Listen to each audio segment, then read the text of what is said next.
What's going on, ladies and gentlemen? Welcome back to Force Strategy Gaming. It's more StarCraft 2 commentary. As always, looking forward to casting the series, but specifically, I'm looking forward to casting the series because we have got the little one playing as Zerg. The little one over here in the lower right-hand position of Antigua Shipyard as our purple Zerg player, and then over here in the upper left-hand position, someone else I'm also very excited to do commentary for is GoOdy, our red Terran player. So yes, this is going to be a TVZ. Terran versus Zerg, GoOdy versus the little one, starting off here on Antigua Shipyard. Now, if you don't know, you happen to watch the little one or any of my commentaries, you might say, hey, Force, lately I've been seeing the little one play a lot of Terran. Well, the little one, of course, is known for being one of the only fairly steady random players. Now, he has been sticking with Terran primarily for quite some time, but he will mix it up on various matchups, or maybe just because he feels like it. So again, as we can see, the little one is playing as Zerg in this matchup. Oh, looks like there was a little bit of pause time going on. Someone tell me if image is back when it is back. What? Okay, go. Right, wonderful. So yes, a little one over here in the lower right-hand position as our Zerg player. You can see Overlord now making its way across the map in that cross-positional pathing. There you go. That's the wording I was looking for. Second Overlord right now going to make its way to the front of the ramp. Now he should be spotting out. Oh no, looks like he was just barely out of the range of that SCV. SCV moving down, and ooh no, realizing that they are in cross-positional spawns given just this map. In particular, this version of the map, cross-positional, is what you are up against. And right now, GoOdy immediately coming down with an engineering bay and a hatchery being dropped here by the little one in a proxy location. What in the heck is this? A little one dropping his hatchery way far away from that resource line in response to spotting this this engineering bay here. Now, this is going to be considered really a macro hatch, and I do expect him to also come out with a hatchery right over here. He will just primarily be using this hatchery for extra larvae. Now, keep in mind, of course, he can still mine from it, but it is not optimal, so he is going to want to come out with another hatchery right here once he gets rid of this engineering bay. But at the moment, he is content with just using that until he gets that other hatchery up. That's basically going to be his game plan. Instead of trying to move a natural expansion over here, which would be a lot more vulnerable to attacks from GoOdy, and instead of coming out with a macro hatch inside of his main, he decided, hey, I'll just do a macro hatch right there by the natural. I'll mine from it while the real mining hatchery gets put up and built as soon as this engineering bay is dropped. Unbelievable response there by the little one. Very quick as well. We saw he did not hesitate to do that. So we do see right here, spawning pool has popped up for the little one, so we should start making a few Zerglings. He's got actually two queens coming out, one down here and one over here. We'll be working down this engineering bay with a drone, but then actually, there we go, just decided to start going to mining right now, and hopefully we see about 2 to 4 Zerglings. Now back over here, we can see the little one doing a little harass of his own, albeit maybe not nearly as effective as the harass that GoOdy has been able to do. He will, as we can see, come down over here with this extractor, and he was doing that cancellation trick. We'll see if he actually does it again right before it finishes, canceling off the extractor and then rebuilding it, and there you go, he did it. Got a little bit of those resources back, 19 out of the 30 that it cost.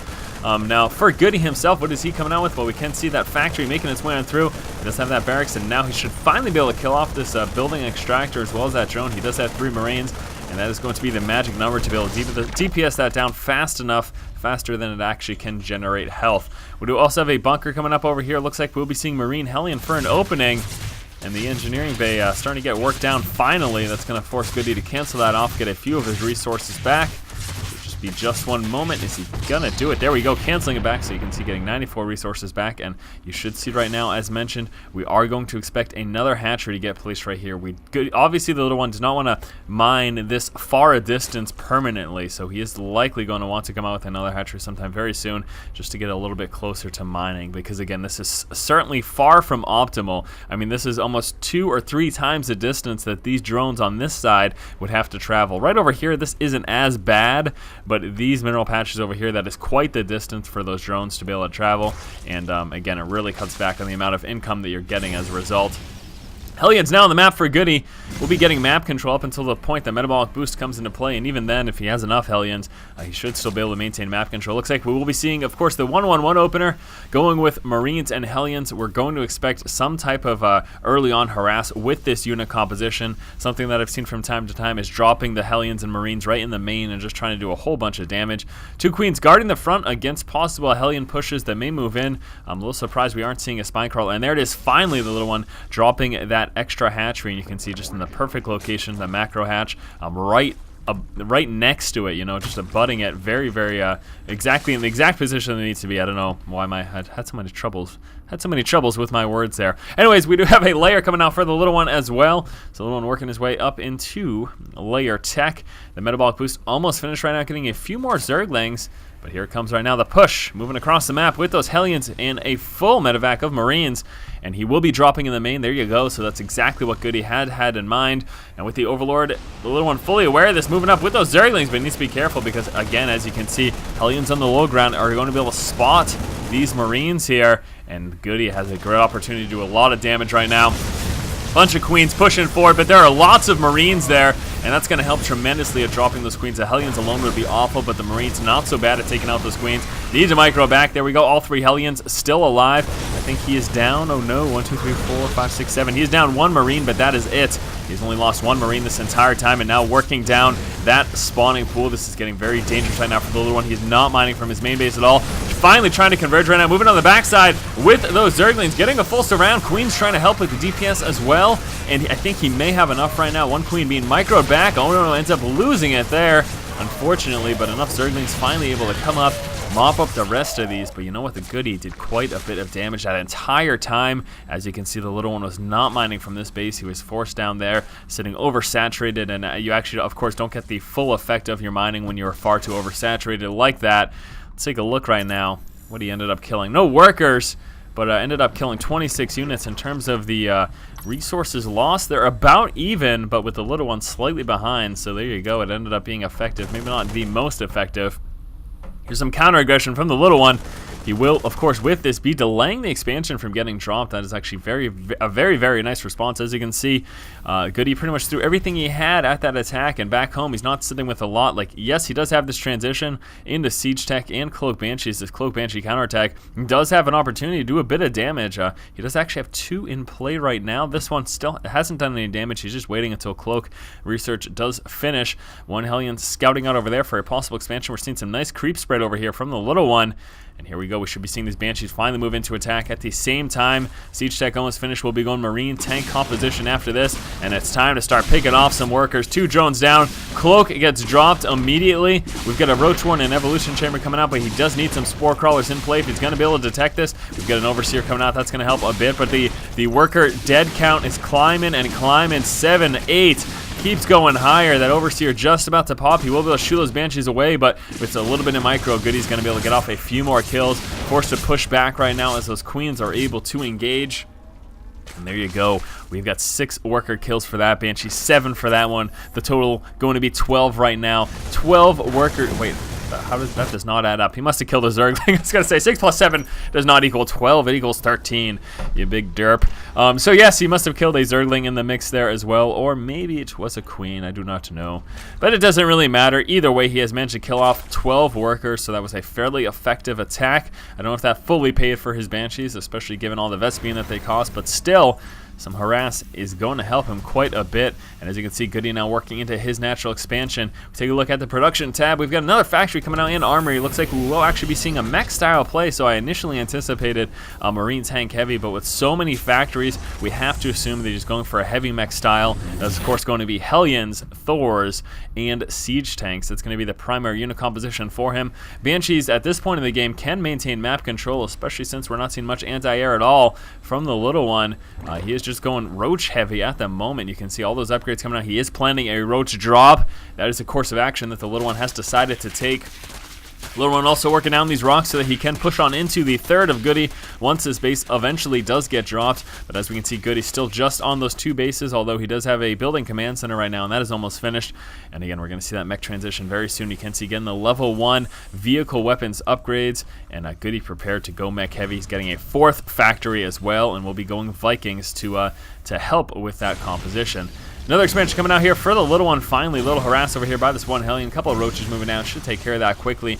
Do keep in mind we will be seeing a roach drop very, very soon. You can see the speed upgrade now finished. He's just about finished the carrying for those overlords as well. So once that is finished, he is going to be able to do a roach drop, probably throwing in a few speedlings in there as well. Would be really cool to actually see him get 1 or 2 queens in there so we can drop a creep tumor once he does get in the main. That would be very, very awesome. Little one has finally broken down these rocks back over here. It's going to be a little while until we see a push, maybe a couple more minutes from GoOdy, just because he is just now getting up all of his factories and starting to produce out of them. So he's going to want to wait, of course, till he's got a strong enough army. Mech, of course, can be very strong against Zerg. The problem is that it's so slow. This is I would say about a medium-sized map. This isn't one of the larger maps in the game.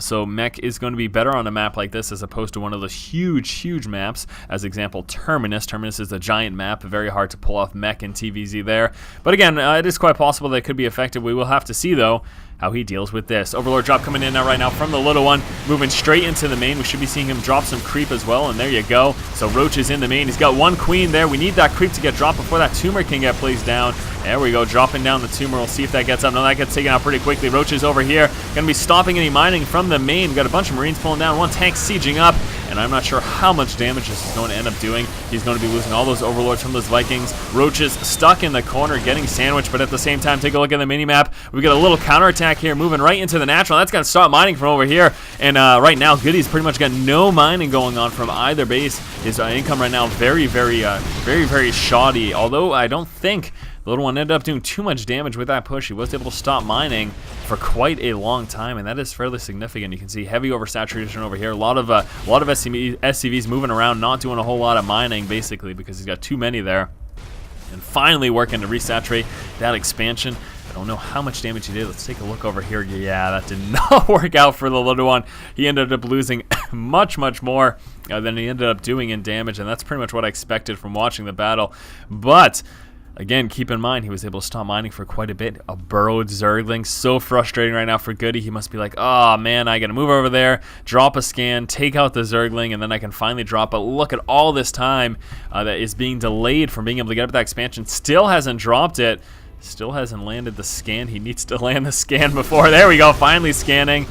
And finally able to drop that orbital command, but so delayed as a result, as you can see. A couple of Hellions in the middle. They're going to be met by a few Roaches and a lot of Zerglings, but with that blue flame, that is very scary for those Zerglings. So Little One needs to be careful. Little One's still working, doing a pretty fantastic job on that creep spread. He also has a 4th base coming out over here. Finally seeing his transition now for the Little One, making his way up into Infestation Pit. Also getting another spawning pool. He didn't lose his. I don't know why he's building a second. That's a little perplexing to me. He's getting some upgrades as well. He's going to be sitting at 2-1 once those finished. Zergling counterattack right now. We're doing a little bit of damage over here, killing off a few SCVs. Managed to burrow a few Zerglings as well. That's going to be used in the future. That is very sneaky. I'm not sure there's any cloak detection over here. So at some point in the near future, those will be coming up and able to do a little bit of damage. Actually, with those siege tanks, he could force some splash against those SCVs. That's pretty fantastic in all honesty. Gonna want to do it though before that missile turret does finish, so we'll have to keep a close eye on that. A couple of Roaches and Speedlings moving on over in this direction. Vikings scouting out the center of the map without a lot of anti-air. They can certainly do that without much of an issue. Again, that second spawning pool, I'm really not sure. I think he was worried about, did he cancel it finally? He was building a second spawning pool, and I was a little perplexed. Oh, back over here, it looks like those Zerglings did finally get detected. And I'm not sure if that ended up forcing much splash damage. I think he may have killed off a few of those SCVs, but not much. Taking a look at the SCV kill count, yeah, only killing off 5 SCVs so far in the game as opposed to the GoOdy's 14. And again, we take a look at those resources lost, and the Little One, unfortunately, quite significantly behind at the moment. Now, I'm fairly certain that GoOdy knows about this expansion. No, he doesn't yet, but he will be scouting it out very momentarily with that Banshee. And once he does, it's going to force the Little One to try to come out with a Spore Crawler. But most importantly, this is a very vulnerable position right now for the Little One's expansion. Going to be quite easy for GoOdy to push on that if he chooses to do so. A couple SCVs sitting idly over here in the center of the map. I do not know what GoOdy is doing with that. Finally, GoOdy able to move those over for some saturation. That was very odd indeed. The Little One is preparing for another drop over here, although he does not have a lot Doesn't have anything in his overlords right now. We'll be filling that up with those few roaches there, but that is kind of odd to me. Looks like he is planning to hit from multiple positions. Got a couple of Vikings over there, burrowed roaches over here, and finally coming out with those spore crawlers, able to defend himself from that position. Have to keep an eye on the mini-map because there is certainly a lot of action going on. So about to drop a couple of roaches, but again, he's throwing a lot of overlords into this. I think he's hoping to distract GoOdy and then hit from another angle. I believe that is his plan at least. We have a scouting overlord over here. Now let's take a look at unit composition. Again, we can see that hive is in play. We've got 6 infestors coming out, so still sitting roach and speedling heavy, but he's finally throwing some infestors into the mix. Couple of Vikings. Very devastating here for the little one. He will be taking heavy losses, and this is why I was a little perplexed as to why he was moving across the map with so many overlords, because then they become very vulnerable. And as you see here right now, the little one getting further and further behind. He is, of course, oversupply at the moment. Will be forced to make a bunch of overlords. You can see coming out with 9 more right now. He's working his way up in Ultralist as well, but that is just some hefty losses. Finally sitting with some anti-air though, able to drop down a fungal growth and a couple of infested Terrans, but Vikings only with landing one, only having one fungal land, those Vikings were able to pull back. Here we go. Couple more overlords now moving to the main. Loses one, filled with Zerglings. And the looks like the other ones will be able to drop their payload, but let's see how much damage he's able to do with that. At the exact same time, we got a big push coming from GoOdy. GoOdy finally worked up his mech army, but he has got Zerglings and Speedlings in his main base, so he will need something to deal with this. He is sitting at supply cap right now at the moment as well, as he has at max. And here comes the push right now, moving across the map. Oh, we got a lot in here. Tanks, Hellions, Speedlings. We got some Cloak Banshee. Nice fungal. Doing so much damage there, but I don't know. It's going to be pretty rough. It's still looking really scary for him. This is a very, very, very big, strong push. It's going straight into that 3rd expansion. Back over here in the main, it looks like those Speedlings still managed to do some damage. Those roaches have been taken care of, but the Speedlings are still alive. Little one in danger of losing this expansion at the moment. Scan going down, dropping a lot of those creep tumors. We've got roaches and infestors and a few Speedlings over here. Coming out with 18 more overlords because he's supply capped. Holy heck, this is a problem right now. Another fungal growth gets dropped down though, and GoOdy managed to lose quite a few. He's down to just a few tanks, so he's got a fair number of tanks, but still just down to tanks and 2 Thors. He's lost pretty much the rest of his army. Speedlings inside of the main. Looks like they have been taken care of finally. Got an overlord moving across the map, but that's not doing anything at all. And right now that mech army still sitting right out front of the little one's base, but take a look at that production tab. Little one has got five of them, Ultralists, about to come out. So he will be waiting to mount up and attack. Once those Ultralists do pop, he'll be pushing out. He has lost his 3rd expansion. The push now working its way towards his natural expansion. Now he does still have the 4th over here mining, and it's doing all right. And here we go. Overlord's getting ready to drop right now on the bulk of the army, trying to spread them out to prevent as much splash damage as possible. And here comes the push. We've also at the same time, we've got those Ultras just about to pop. He has lost everything. It drops and immediately gets taken out, but you know what's happening. A lot of splash damage getting forced against those tanks, and he's able to take out almost all those tanks. Ultras finally popping right now. A couple of Zerglings about to come out as well. We're seeing a constant stream of units from GoOdy across the map, but the little one able to finally break this contain with those Ultras, and we are going to need to see a counterattack from him. The little one, of course, again, still mining over there. There, that Thor gets taken out, no problem. Vikings still going to town because the little one just does not have enough anti-air. This expansion, though, still mining nice and safe. One tank trying to move over there, takes out an Ultra. And then finally gets taken out by another one. GoOdy unable to land his base because of that creep spread. Beautiful. Had to land it a little further away. That's going to get taken out very quickly. We've got a decent tank line sitting over here. GoOdy does need to siege those up, of course. That gets dropped. GoOdy not lifting off in time. Perplexed by that. Don't know why he did not lift off. And look at these Vikings just going to town, and the little one just getting dominated by Vikings right now. You can see how far behind he is. Oh my gosh, those Vikings have killed off so many Overlords. We got a couple of Hellions moving on into this expansion. Queen's trying to defend against it, but he will be losing quite a few workers as those Blue Flame Hellions quickly work through them. Finally taking out the Hellions, and that is just unreal. Look at this. The Vikings dominating the little one right now. For some reason, still hasn't gotten proper anti-air to deal with that. Really love to see some Corruptors come into play to help deal with those Vikings. You know, land a fungal growth and get those Corruptors to engage them, and there you go, you're pretty much all set. But that does not happen from the little one. Those Vikings have just been dominating him. We've got a few more Hellions prepared to move on over into this expansion. The little one hasn't dropped down any spines or anything, but he will be able to block the ramp at the moment and do a bit of damage. It's going to allow his reinforcements to push on down. We're going to have a few Ultras to deal with that small amount of Hellions. It's going to be more than enough. Nice transfuse is able to keep those Queens up, so that's a nice wall off there with those biological units there. walling off the Hellions and preventing them from getting on into the expansion. A couple transfuses also going down on those Ultras. We've got a push prepared to move across, but that's so many siege tanks. Little One will not be able to break that right now. He just does not have what is necessary. A couple of Vikings still over here. Little One trying to come out with another expansion. His game has just been all over the place, guys. I do not know what to say. This is absolutely nuts, and I'm quite disappointed that the Little One has taken such hefty losses in Overlord numbers to those Vikings. That was really painful to watch, to be honest with you. Vikings now landing down. Looks like they will be getting some kills of these ground units. We've got an Infestor just doing nothing. Literally just sitting there doing nothing. Finally dropping a Fungal Growth, but that's not even going to be enough, and the Vikings continue to go to town. And Viking's now lifting up, and they're going to start killing off some Overlords. So, again, Viking, the Achilles heel of the Little One this game, the Viking has just been supply capping him non-stop, and it's going to happen again in just 1 second. We're about to see another supply cap here for the Little One as this Overlord gets taken out. Ooh, no, the Overlord sneaks away. The Little One not fully, GoOdy not fully engaging that as he needed to. And there we go. And, oh my gosh, he's going to kill any of these? Finally, there we go, taking it out. This is kind of painful, in all honesty, to watch. He's just getting so destroyed by just a couple of Vikings. 17 kills on 9 kills, and these two Vikings are still sitting here idly doing nothing. What is going on? At the same time, though, obviously distracted by the Hellion counterattack over here. The Little One getting pushed, ends up losing, I have to say, probably quite a few more workers. Yeah, look at that, 69 workers killed by GoOdy. The Little One losing a total of 69 drones so far in this game, and GoOdy has managed to rework up his mech army and push out with another attack. This is not looking good for the Little One as GoOdy is sitting near supply cap. Yes, those Ultras are able to pound their way through some of that mech, but there's just way too much. The Little One forced to call the GG, and how about them Vikings, huh? Crazy game number 1, to say the least, here between the Little One and GoOdy. And again, unfortunately, the Little One, because of Viking numbers, ended up losing so many Overlords, was forced to recreate so many as a result as he was hitting supply cap, and that resulted in him not making more units because of being forced to make more Overlords. He just did not have proper anti-air to deal with what he was getting hit with by GoOdy, and yeah, that was a big problem in this game. So anyways, yes, that was game number 1. Moving on to game 2 in just a moment. As always, if you like the content, please subscribe. Thank you for watching, keep watching, and keep owning.